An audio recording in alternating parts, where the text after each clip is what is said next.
Welcome to episode number 334 of the Beyond Social Media Show, the podcast for marketing, advertising, public relations, and communications professionals. You can find us by searching for Beyond Social Media Show. We are recording on January 16, 2021, our first episode in our normal format that we usually have, talking about the best and the worst marketing stories of the week, or in this case, now it'll be 2 weeks because we have gone to an interview format as well. So if you didn't hear our first episode of this year, we did an interview and BL interviewed me.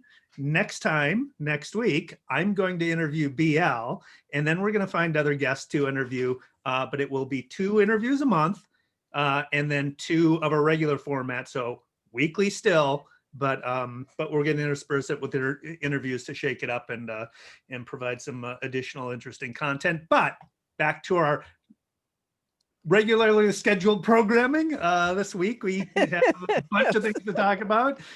Spotlight snaps, a match made in hell, influencer Barbie, potato CEO, Doggie Desserts, NFL quarterback spokesman, phishing season, distrust, and then some data about the coming data restrictions that we'll talk about at the end of the show. You want to stick around for that, but we kick it off with the best story of the week, and BL has that honors. BL, what was the best story?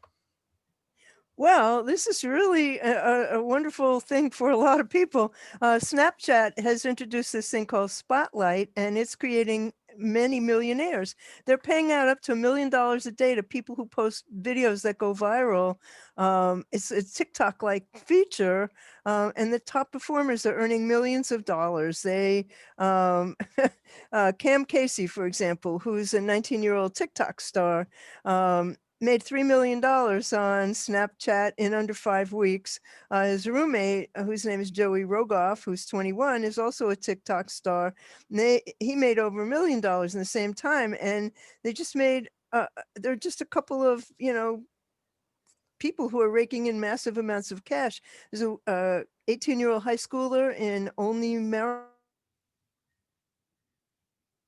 and she earned over $1 million from Snapchat in the past 2 months by posting unboxing videos and funny content. In one clip, she spins on a hoverboard while seamlessly appearing in new outfits. It's really very cool. So unlike the TikTok Creator Fund, you don't have to opt into the program. One woman who works as an associate at Lowe's for $12.50 an hour made $500,000 for posting a viral video of her sister deep frying a turkey on Thanksgiving. So thousands of people around the world are now making these small fortunes through Snapchat, and they debuted this in November, and they're distributing more than $1 million in U.S. funds every day. And the company didn't specify an end date for distributing the money. Many of these new Snapchat tycoons are famous TikTokers and Generation Z influencers, but average users are also striking gold after their videos go viral. And the same things that are popular on TikTok are popular on Spotlight: dancing videos, prank videos, challenges, tutorials. The primary difference is on Spotlight, there are no like counts or comments. So when the videos go viral, the creator makes money even if they're not influencers, which is what I like about it. So word has spread really fast, and there's a nationwide contest to go viral and win the Snapchat lottery. Some teams post every 5 minutes all day long, and they upload hundreds of pieces of content every day. But the amount of money that people are earning overnight is absolutely insane. Anybody who's over 16 is eligible. And if you're under 18, your parents have to approve the payment from Snapchat. So the question arises, are other social platforms going to follow suit? Stay tuned to see. So how do you know if your video is going viral if there's no like counts, or do they have view counts? Well, in the article, you just get paid. You just get paid. Wow. Like, while the reporter, this is from a New York Times story by Taylor Lorenz, and she said while she was interviewing one person, she said, "Oh, I just got another $100,000."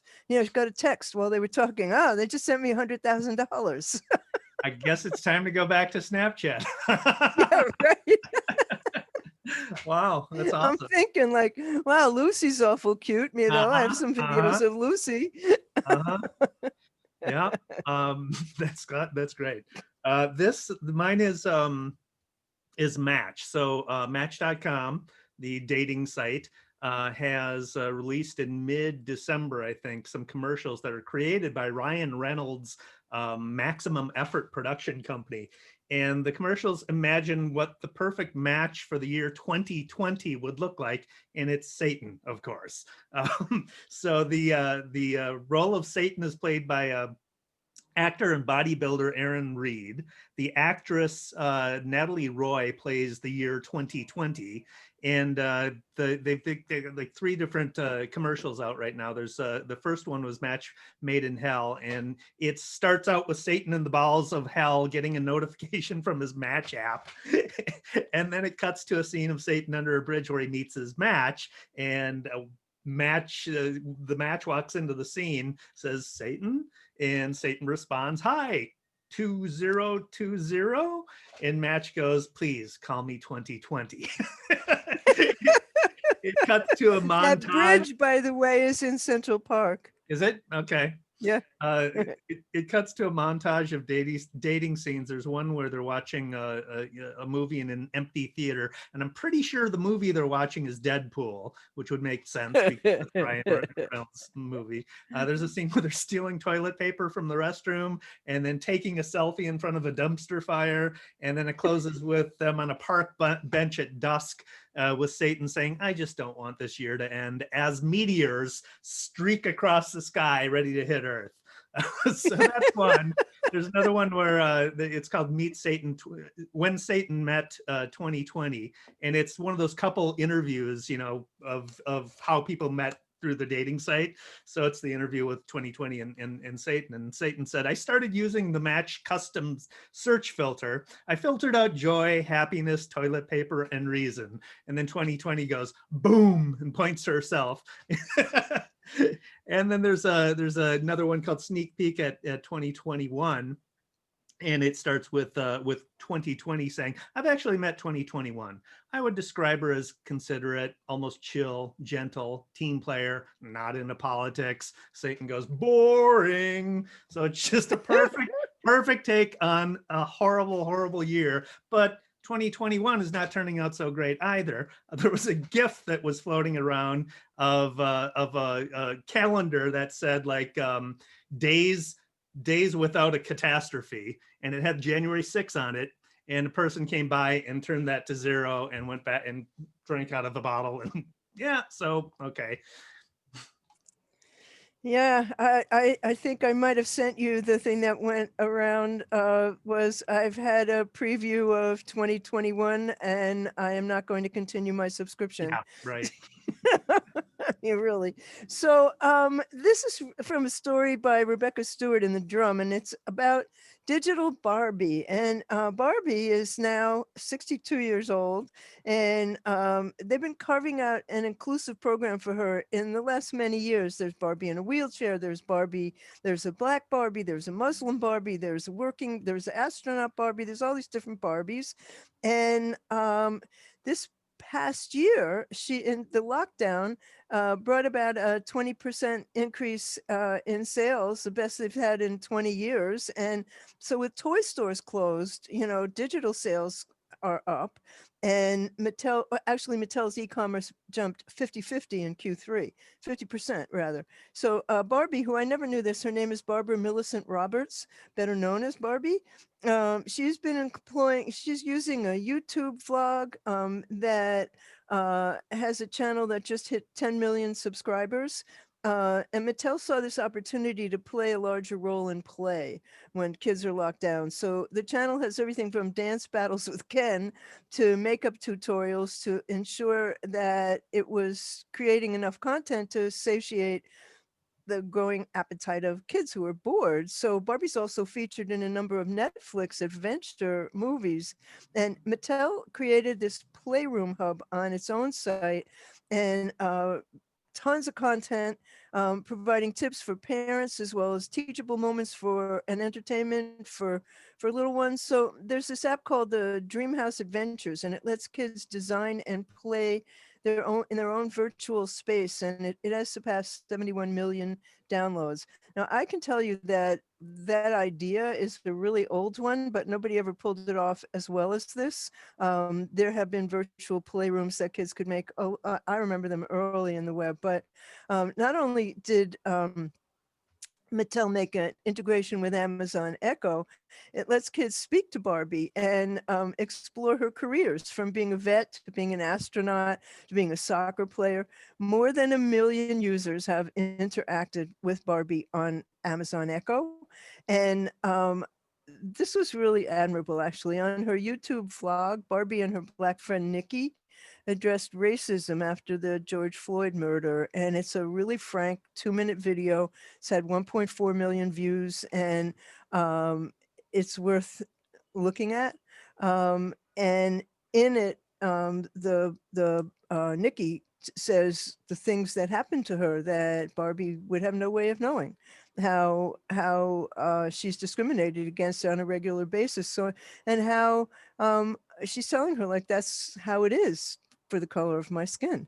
And there's a new episode every week. They have 1,026 videos, and so far 10,402,259 views. And so Lisa McKnight is the senior vice president and the global head of Barbie and dolls for Mattel. And she's been nominated for this year's Global Marketer of the Year award by the World Federation of Advertisers. And, you know, from what I see in what they're doing, that's a well-deserved nomination. Wow. I didn't know. No, who knew? I don't play Pretty with Barbie. impressive. Yeah. Wow.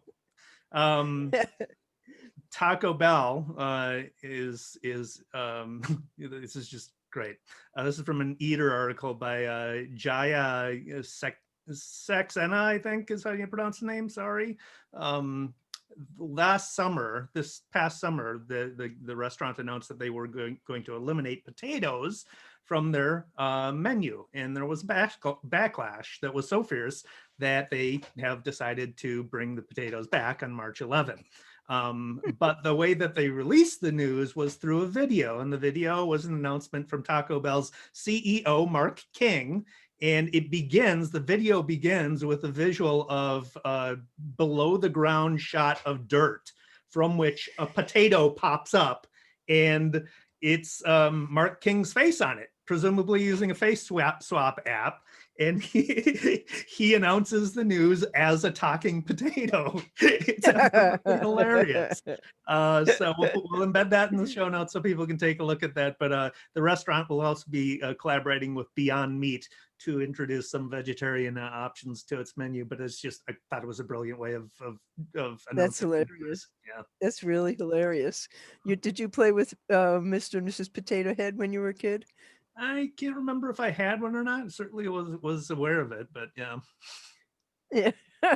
I also had a potato clock that actually told time. I forget, you had to grow roots on the potato, and the potato connected to a battery, and it told time. I gave them to everybody for Christmas one year. Anyway, Ben and Jerry's has come up with Doggie Desserts, and they're not out yet, but they're coming. They're frozen desserts for dogs, and they have like wonderful graphics and flavors that dogs like, pumpkin and chocolate. And we'll be able to buy them, I assume, in pet stores and maybe in the supermarket. But Lucy's all excited because Lucy's a big ice cream eater. Nice. New market. CNBC's Jabari Young has an article on NFL quarterbacks as spokespeople for insurance companies. There's heavy rotation right now of State Farm commercials using Aaron Rodgers, quarterback of the Green Bay Packers, and Patrick Mahomes, the quarterback of the Kansas City team. And then Progressive is using the quarterback of the Cleveland Browns, Baker Mayfield. And this article, it talks about the analytics of why these commercials are outperforming other commercials by a wide margin. So I'll just cite that and put a link to the article in the show notes so people can read the data on it. But I just wanted to go through because I am very impressed by one set of these commercials, and I just wanted to go through why I think they're good and not. So Aaron Rodgers commercial for State Farm. Green Bay Packers quarterback is playing catch with his dog in one of them while chatting with a State Farm rep about a mythical Rodgers rate that he gets and nobody else gets through State Farm. And the State Farm rep is trying to explain that there is not a Rodgers rate, and that everyone gets the same rate. And then there's another commercial, basically the same premise, but this time they're playing golf. Patrick Mahomes, the Kansas City quarterback, it's the same premise for those State Farm commercials, but this time it's called the Patrick Price instead of the Rodgers rate. And it's the same basic premise. I'm not a fan of Aaron Rodgers. He's Green Bay Packers quarterback, rival of the Vikings, so I don't really care about those commercials. Patrick Mahomes is a great quarterback, but it's still kind of, okay. I know the gig, I know the storyline for these commercials, so I'm done with them now. Nothing really special about the commercials, I don't think. Baker Mayfield now for Progressive Insurance. They have an entirely different. Their commercials are completely entertaining. So he's a Cleveland Browns quarterback. He stars in a campaign that they created called "At Home with Baker Mayfield." And the premise is that Mayfield lives at the stadium where the Cleveland Browns play and just experiences mundane everyday things there. So there's one spot where Mayfield and a teammate are playing a video game, but they're in the stands of the stadium playing on the Jumbotron and the stadium screen. And you hear his wife off camera saying, "Bake, bake. Can you please turn down the TV? The neighbors just called." And his teammate turns to Baker and goes, "Told you we were too loud."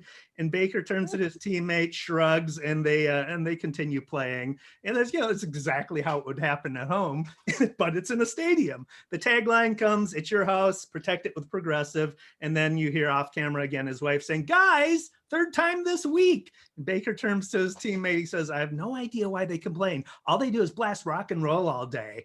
And then it closes with his wife pulling the plug on the video games and Baker saying, "Seriously?" So it's those types of situations. So why it's so good is they've created 17 commercials on this for this campaign. The article cites Chief Marketing Officer for Progressive, Jeff Charney, who said that Mayfield is unscripted when he's shooting. So the quote from the marketing officer is that we set up the scene and we just go. It's like one take bake. He's pretty natural and pretty relatable. And if you've seen, if you pay attention to NFL quarterbacks as spokespeople in commercials, oftentimes they're not actors. They're just reading from a script and it's obvious. Baker Mayfield is a natural actor because he's coming out across that way. And what makes Progressive's commercial so effective and more effective than State Farm's is State Farm's storyline is just contrived and limiting. There's not a lot of creativity new with that. With Progressive's premise, it provides a limitless context for creative scenarios that you can think up and in a continuing story arc. So they've got 17 commercials. They're going to have more. It's engaging novelty that builds anticipation for the next episode. And again, Mayfield is a natural actor, so we'll include the playlist of the commercials in the show notes so people can watch them. But yeah, I love them. I can see the commercials several times and still find them funny. So that's a good sign of success for a commercial. There's also football players in ads for some betting app that where I don't know one football player from another, honestly, but these gigantic guys.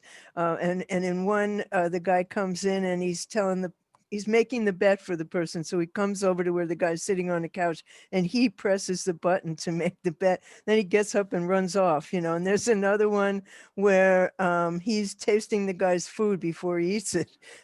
I don't know what that has to do with betting, but there he is sitting there, But I mean, these enormous guys, and they look so big next to like the regular person who's sitting on the couch, and it's just funny. But anyway, I don't have any more good news. Do you? I do not. All right. Well, we're on to bad news then. Apparently, Google detected a record of 32 million phishing sites in 2020, and that's the highest that they found in a decade.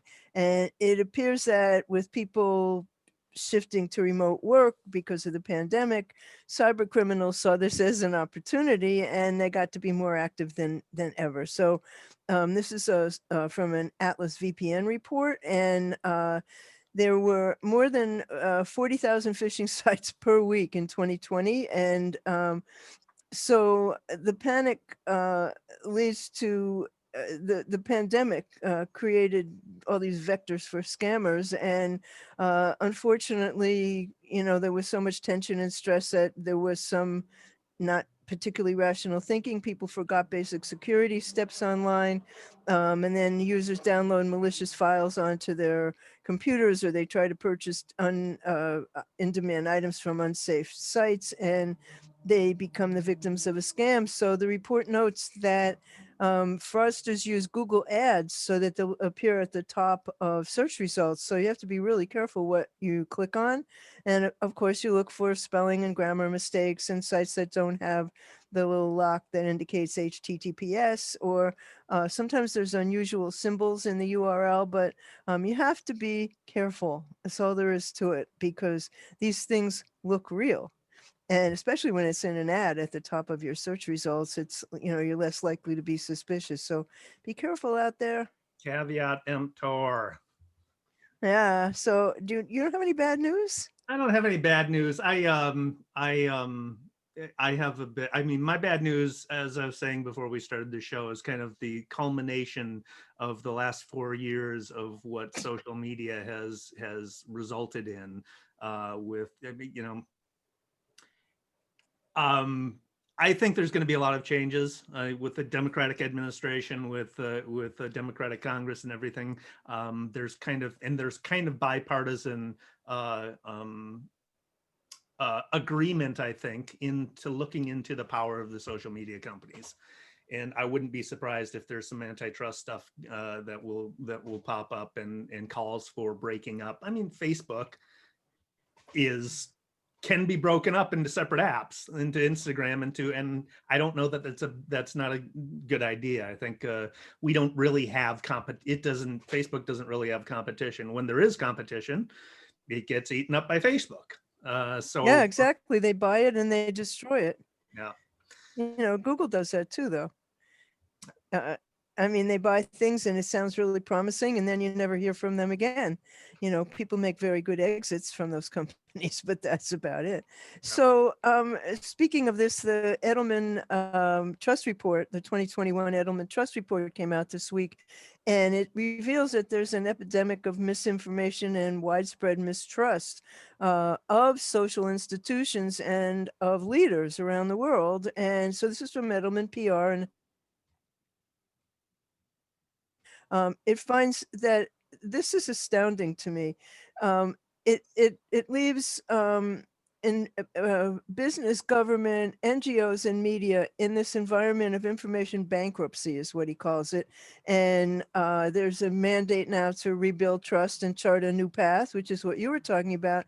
So he declares this trust bubble that was created through earlier COVID-19 communication strategies that burst, and consumer trust is dropping.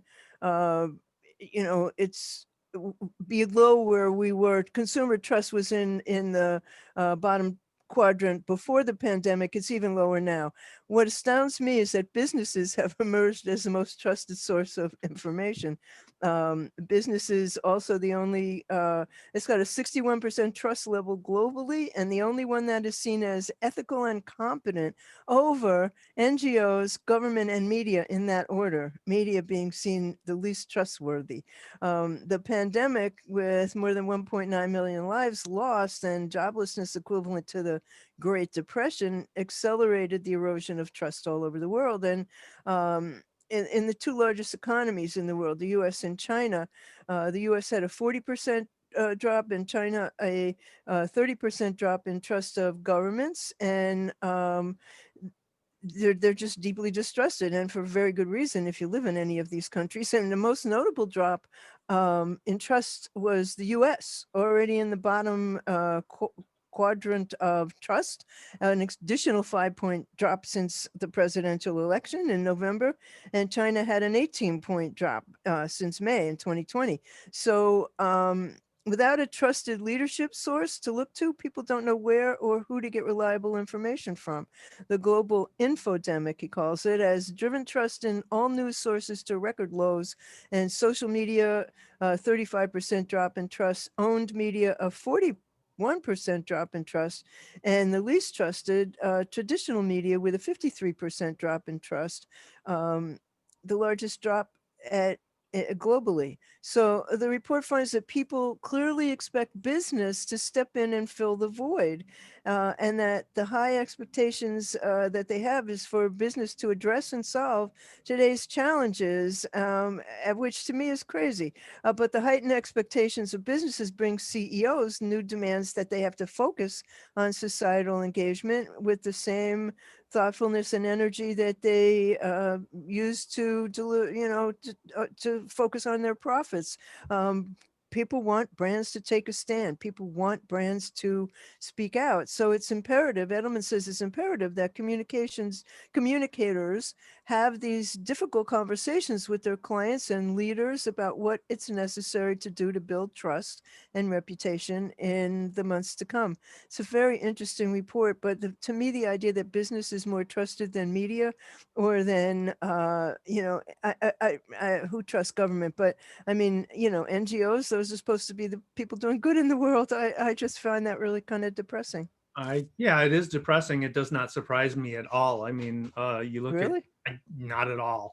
Since 1980, since Newt Gingrich in the Gingrich Revolution, they've been conservatives, Republicans have been hammering on government as the enemy, and it's culminated to the past 4 years where you have a president saying that the media is the enemy of the people. You have all these controversies and with the social networks and misinformation spreading on social networks, and then we have a lot of nonprofits that are shadow organizations for nefarious means. I mean, it doesn't surprise me at all. I think we need to figure out how to rebuild trust in government, how to rebuild trust in the media.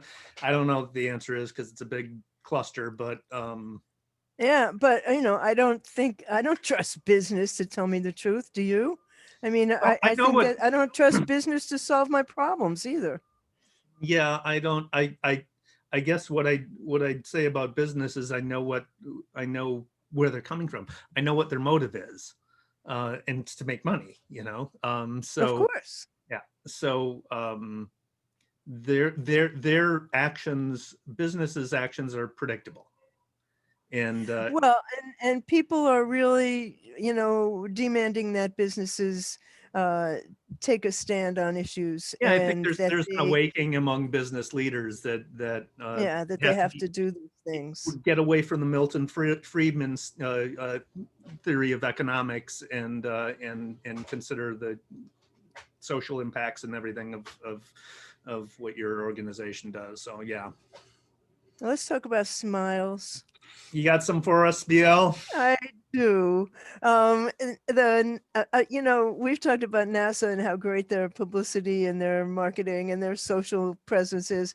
So this week they were celebrating 3,000 days of the Curiosity rover on Mars. And the robot, we love robots, has captured dozens of these wonderful high resolution images, and they beamed them back. I have some of them to put in the show notes, and they're to help us understand the climate of our neighboring planet, and also to continue the search for life beyond Earth.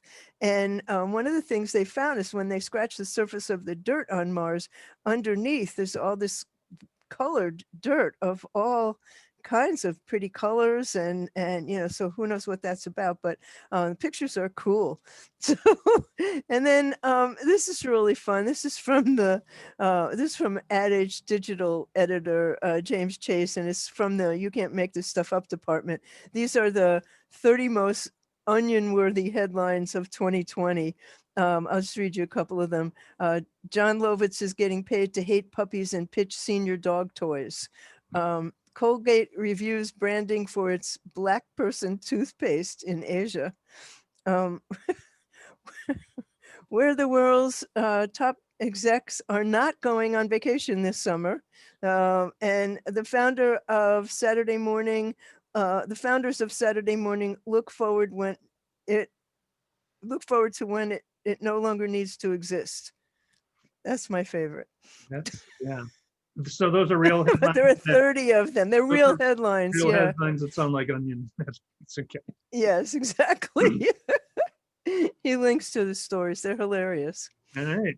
I'll check them out. So we got shiny new stuff, right? Go ahead. I have one. Calendly. I started using this because I started producing when I started producing some podcasts, so I could allow the podcast host to schedule time with me for producing this podcast. And it's an online appointment scheduling service. It can connect up to 6 of your calendars, so it'll allow people to automatically check for your availability. It connects with Google Calendar, with Outlook, with Office 365 or iCloud. You can embed your calendar on your website. So if you wanted to set up consultation appointments, you could have a calendar for people to check your availability on your website. It has integrations with PayPal and Stripe, so you can collect payments, but a lot of other integrations as well. There is a free version for one person and one user, and then there's paid versions for $8 and $12 a month, depending upon the features. But I found it very, very useful in allowing people to schedule time with me. And avoiding 4 million emails and Exactly. message, text, and everything. So this is new to me. This is called Siri Shortcuts, and it's an iOS app that you can use on iPhone or iPad. It lets you create shortcuts for Siri. Like it's built into into the iPhone and the iPad, that you can say, Siri, take a picture, and she'll open the camera, but you have to touch the shutter. But with this software, you can say, Siri, take a picture and email it to whatever, and she'll do that. And there are hundreds of examples of things that there's a gallery, and there's hundreds of examples you can drag and drop, or you can create your own. And there's 300 built-in apps actions, and it works on many of your favorite apps. You just can give instructions, so you can have multiple steps for Siri to do, and she'll do them. And I think that's really very cool. So you can say, hey, Siri, take a picture. What? It's like a voice macro. Yeah, it is, but it's very cool, and it's free. And the other one I have is this is a new health app. It's the Common Pass app, and it certifies that you've been vaccinated, and which you can't be in New York. But anyway, once you're vaccinated, your doctor can upload that information into software, and then you can present it on your phone. So airlines are already planning to include it, and that includes United, JetBlue, Lufthansa, Swiss, and Virgin. It's free for users. It's free for the healthcare institutions to use, and the airlines and the others who benefit downstream are the ones who pay a fee to sustain it. I think it's kind of interesting. But yeah, you can't get can't get a shot in New York. Can you get one in Minnesota? No, I mean, I'm not. Oh, you're not eligible. Yeah. Well, pre-existing conditions are now eligible in New York, and there are just no appointments. The websites are shut down. Nobody can get them. And if you did get one, they're going to reschedule it because there's no shots. Crazy situation. So, you have any politics? I don't, but I have just a mention here. I was quoted in an article Adweek article by Lisa Lacey of Amazon's acquisition of Wondery, the podcast production company. And so we'll just put a link to that in the show notes so people can check it out if you want Cool. to. What'd you That say, Dave? they're doing it to compete with Spotify and collect data on listening habits that they can use in the larger Amazon ecosphere. Interesting. So I would guess that you saw Arnold Schwarzenegger's video on Twitter this week. It was really popular and it had a huge impact. And it was he warning that the riots on the Capitol were America's crystal knock, which happened in World War II, and a dire warning for the future if we don't come together to heal. It's very impactful. I just wish he wasn't such a jerk to his wife. Um, who, if you don't know, he left for the babysitter. But in any case, CNN's Daniel Dale compiled the 15 most notable Trump lies, and his personal favorite and mine. Trump once claimed that he was named Michigan's Man of the Year, but he's never lived in Michigan. And why would he ever be named Michigan's Man of the Year years before he was president? And he incorporated that into his campaign. And this lie appeared to have been invented in the final weeks of his 2016 campaign. It became a staple of his rallies. He repeated them over and over, and particularly at rallies in Michigan. And it's illustrative because it makes so little sense, like so many of the lies, and yet people believe them. Yep. Okay. Counting the days. Let's wrap this up. I've got some data on from Marketing Drives. Chris Kelly writes about the changing data landscape. So with the privacy laws coming into effect, the article cites that 41% of marketers say that digital media activation will be the area that's going to be most affected by the rise of privacy-related data restrictions. This is according to Merkel's 2021 Customer Engagement Report. Also expected to be affected are web analytics, digital media measurement, digital or direct marketing activation, and 52% of the respondents said their organizations have prioritized digital experiences and or strategies in order to collect more first-party data. So, I mean, we've been saying all along, you need to get contact information, direct relationship with your customers, email or phone numbers or whatever, so that you don't depend on someone else for that. But that the data collection is going to have to, there's two parts of it. That relationship, and first part of it is trust, as you need to build the trust so that you can have that relationship. But I thought it was interesting data. We'll put a link to it in the show notes. Very interesting data. So that brings us to the end of episode 334 of the Beyond Social Media Show podcast. You can find us by just searching Beyond Social Media Show. Links to everything we talked about today are on beyondsocialmediashow.com/334. And we'd love for you to let us know what you think. And we'd also love for you to subscribe to our newsletter and to subscribe to the podcast. So I am here with the always fabulous David Erickson. On Twitter, he's DE Erickson. And on YouTube, he's eStrategy, and he blogs at e-strategyblog.com. I'm BL Ochman. I am What's Next on Twitter. My blog is What's Next Blog. My YouTube channel, surprisingly enough, is What's Next Blog. I have a website at blochman.com. And the show again, beyondsocialmediashow.com. And on Twitter, we are at BS Media Show. You can listen to and subscribe to Beyond Social Media Show wherever you get your podcasts, at Google, Apple, Spotify, Stitcher. And please do subscribe, and please do leave us a review. We really appreciate that. We'll be back next week with David interviewing me. Awesome. Thanks for watching.